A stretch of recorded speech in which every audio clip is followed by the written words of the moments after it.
Well, tonight we have a story that goes beyond the bond of sisterhood. It started when 22-year-old Jamie Caminetti, who is a senior in college now, was born with a disease that over time destroyed her liver. But when the time came for a lifeline, it was her sister who would answer the call for help. With her chubby cheeks and adorable smile, Jamie Caminetti looked like any other happy-go-lucky child, loving just about everything from soccer to music.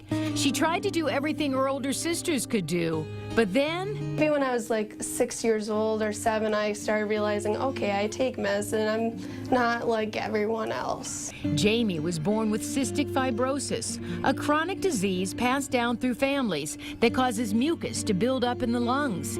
It's a potentially deadly disorder. I think the doctors, when she was little, said she wouldn't live to be, I think it was 7 without a transplant. Dr. Otzi Yoshida is a transplant surgeon at Henry Ford Hospital. With all of these complications in her life from birth on, I mean, what kind of life did she live without the liver? Well, she was doing quite well for a pretty long time.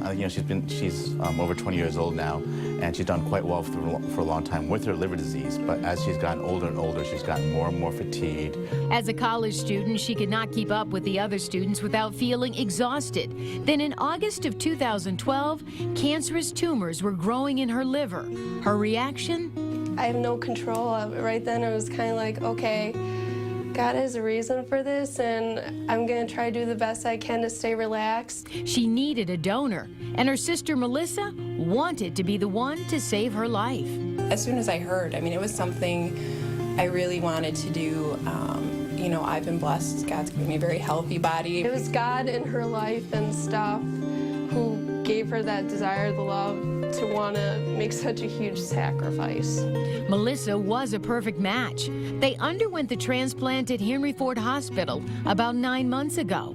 Then Melissa, who loves to run marathons, asked her baby sister to run side by side with her in the New York Marathon this Sunday. It would just be, you know, I guess a climax to, you know, a long, an epic year, I guess, so to speak. I've been given the second chance of life. She's given me so much and sacrificed so much, and for her to see me living life to the fullest, that's the best way I can give back. Yeah, what a cool story.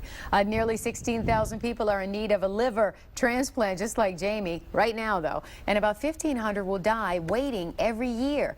Dr. Yoshida, who performed Jamie's transplant, encourages you to become an organ donor. And Jamie and a close friend were in the hospital at the same time, praying for each other.